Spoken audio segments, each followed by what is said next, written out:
السلام علیکم، welcome back ناظرین۔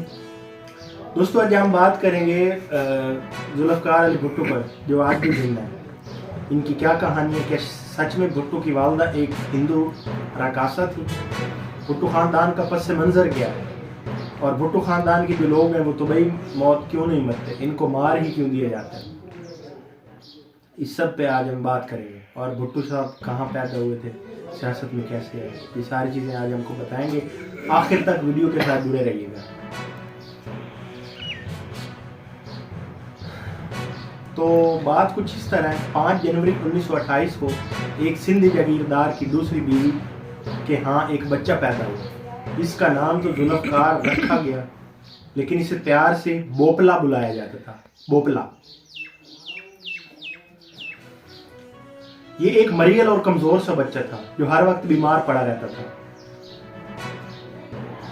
اس کو زلفی کہتے تھے، اس بچے کو زلفی کہتے تھے، جس کا نام ذوالفقار تھا، اور متاثر کن شخصیت کے طور پر بعد میں یہ چھا گیا ملک پاکستان میں۔ ایک رائٹر ہیں سٹینلے والپرٹ، جنہوں نے اپنی مشہور زمانہ کتاب جناح آف پاکستان کے مصنف نے بہت سی چیزیں جناح کے بارے میں لکھی، اور انہوں نے ایک اور کتاب لکھی تھی زلفی بھٹو آف پاکستان۔ زلفی بھٹو آف پاکستان، ذوالفقار بھٹو نہیں، ان کا یعنی جو بچپن میں جو پیار سے نام مشہور ہوا تھا اس نام پہ انہوں نے ایک کتاب لکھی تھی ذوالفقار علی بھٹو صاحب پہ۔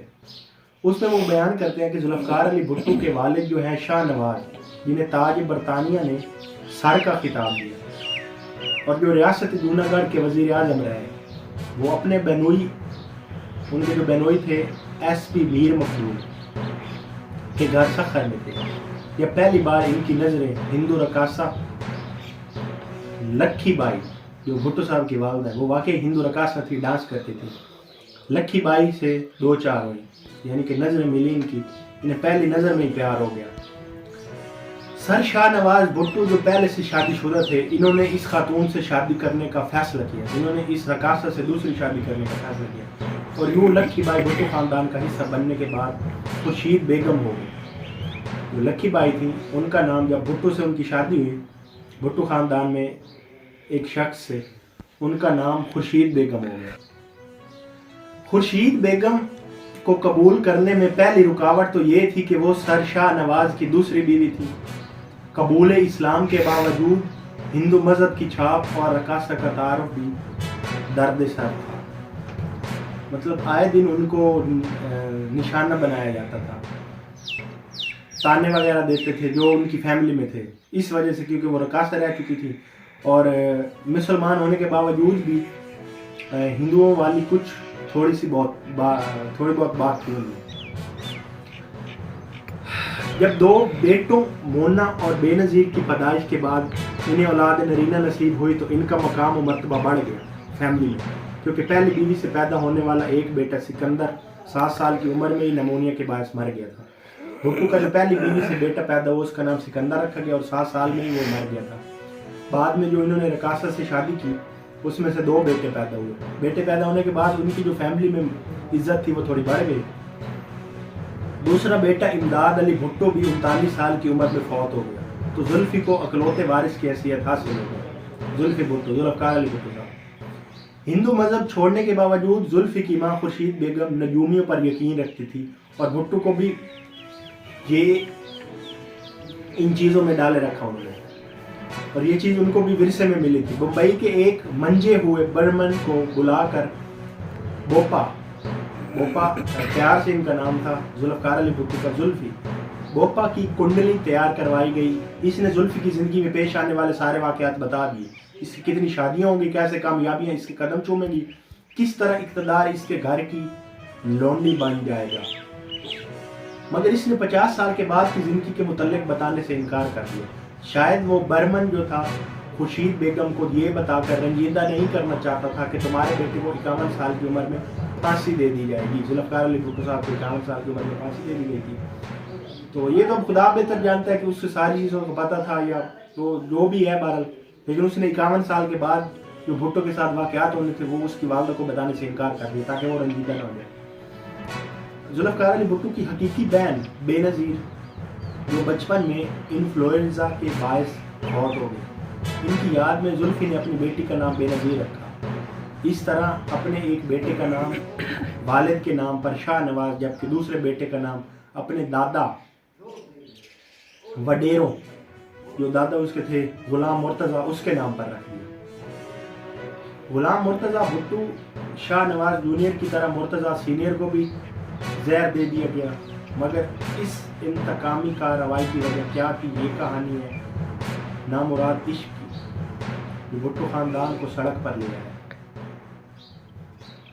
گڑھی خدا بخش جہاں ذوالفقار علی بھٹو ان کے والد، دادا اور پردادا دفن ہیں، اسے بھٹو خاندان کی آماج گاہ سمجھا جاتا ہے، یعنی قبرستان بھٹو خاندان کے الگ سے بنایا گیا۔ لیکن در حقیقت رتو ڈیرو کا ایک اور نوائی گاؤں پیر بخش بھٹو خاندان کا آبائی علاقہ ہے۔ دودہ خان بھٹو کے بیٹے خدا بخش بھٹو کی اپنی باپ سے نہ چاکی ہو گئی تو اس نے آبائی گاؤں چھوڑ دیا اور جو نیا گاؤں بسایا وہ گڑھی خدا بخش کے نام سے مشہور ہے۔ اس زمانے میں موجود اضلاع کمبر، شہداد کوٹ، لاڑکانہ، شکارپور، گھوٹی اور سکھر کے علاقے انگریز کلیکٹر کرنل الفرید کے زیر اہتمام آئے تھے، جسے مجسٹریٹ کے اختیارات بھی حاصل تھے۔ یہ انگریز کرنل، جس کی عمر تقریباً 60 برس تھی، اس کے نوخیز داشتہ کہ خدا بخش بھٹو کے بیٹے وڈیروں غلام مرتضیٰ بھٹو کے ساتھ معاشقے کی خبریں عام ہوئی تو بوڑھے کلیکٹر نے ملزم کو پھانسنے کے لیے ایک جال بچھایا۔ اس نے خبر پھیلا دی کہ وہ کئی روزہ دورے پر۔ یہ خبر اس نے اس لیے پھیلائی تاکہ وہ جو بھٹو صاحب ہیں وہ سن کے اپنی مشوقہ کو ملنے آئیں گے اور پکڑے جائیں گے۔ معمول کے مطابق روانہ بھی ہو گیا۔ حسب توقع مرتضیٰ بھٹو اپنی محبوبہ سے ملنے آئے اور کرنل الفریڈ بھی لوٹ آئے۔ اس نے دونوں کو رنگوں ہاتھوں دبوچنے کے بعد گھوڑے کی چابک سیدھا کیا تو غلام مرتضیٰ بھٹو نے چابک چھین کر انگریز کلیکٹر کی دھلائی کر ڈالی اور اپنی محبوبہ کو لے کر فرار ہو گئے۔ انگریز کلیکٹر کو معلوم تھا کہ اس بات کا بھانڈا پھوٹ گیا تو اس کی نوکری بھی جا سکتی ہے، اس لیے اس نے مسلطن خاموشی اختیار کر لی، مگر بدلہ لینے کے لیے موقع کی تاک میں رہا۔ یہ موقع تب میسر آیا جب ایک پولیس انسپکٹر محمد شاہ پر قاتلانہ حملہ ہوا۔ مضروب پولیس انسپکٹر کو ترقی کا لالچ دے کر یہ بیان دلوایا گیا کہ یہ حملہ آور مرتضیٰ بھٹو نے کروایا ہے۔ مطلب اس کو پیسے دے کر یہ کہلوایا گیا کہ آور نے یہ کہنا ہے، ان کو پیسے دے کے یہ کہلوایا گیا کہ یہ تم نے یہ کہنا ہے، یہ حملہ تم پہ جو مرتضیٰ بھٹو ہے اس نے کروایا۔ قابل ترین وکلاء کی اعتماد حاصل کر کے مرتضیٰ بھٹو اس مقدمے سے تو باعزت بری ہو گیا، مگر کچھ عرصہ بعد ایک اور سنگین مقدمہ میں پھنسا دیا گیا۔ ریونیو ڈپارٹمنٹ کا اہلکار راؤ جرمن اس قتل ہوا تو اس مقدمہ میں مرتضیٰ بھٹو کے خلاف درج کر لیا گیا۔ یہ مقدمہ کیونکہ چند روز قبل مرتضیٰ بھٹو اس سے ملنے گیا تو وہ احترام میں کھڑا نہ ہوا، جس پر مرتضیٰ بھٹو نے بہت برا منایا۔ خدا بخش بھٹو نے اس بار اپنے بیٹے مرتضیٰ بھٹو یعنی ذوالفقار علی بھٹو کے دادا کو بچانے کے لیے برطانیہ کے وکیلوں کی خدمات حاصل کی۔ ایک وکیل نے اس دور میں 1500 روپے روزانہ جبکہ دوسرے وکیل نے یومیہ 1000 روپے فیس کے عوض مقدمہ لڑا۔ کئی سال کی سماعت کے بعد مرتضیٰ بھٹو تو رہا ہو گیا، مگر کلیکٹر الفریڈ بھی ہار ماننے کو تیار نہ تھا۔ اس نے ممبئی سے دوبارہ ٹرائل کی درخواست منظور کروا لی۔ پہلے ہی مقدمہ بازی پر لاکھ روپے خرچ ہو چکے تھے، چنانچہ اس بار خدا بخش بھٹو نے اپنے بیٹے کو روپوش ہونے کا کہہ دیا۔ اس نے اپنے بیٹے کو کہا بھی تو کہیں جا کے چھپ لے۔ غلام مرتضیٰ بھٹو نے پہلے بہاولپور اور پھر افغانستان جا کر پناہ لی۔ اس دور ان کلیکٹر کے بھیجے ہوئے غنڈوں نے خدا بخش بھٹو کو مار ڈالا۔ تب ذوالفقار علی بھٹو کے والد سرشاہ نواز بھٹو کی عمر صرف 8 سال تھی۔ قانونی وارث مفرور اور اشتہاری ہونے پر ساری منقولہ جائیداد ضبط کر لی گئی۔ یہاں تک کہ بھٹو خاندان کو اپنے آبائی گھر سے نکلنا پڑا، اور پہلی بار ایسا ہوا کہ شاہ نواز بھٹو نے اپنے گھر کی خواتین کے ہمراہ گھر سے نکلنے کا سوچا۔ وہاں سے وہ نکلے، اور اس کے بعد یہ جو زلفی بھٹو ہیں اس خاندان میں صرف یہی ایک زندہ رہ گئے تھے۔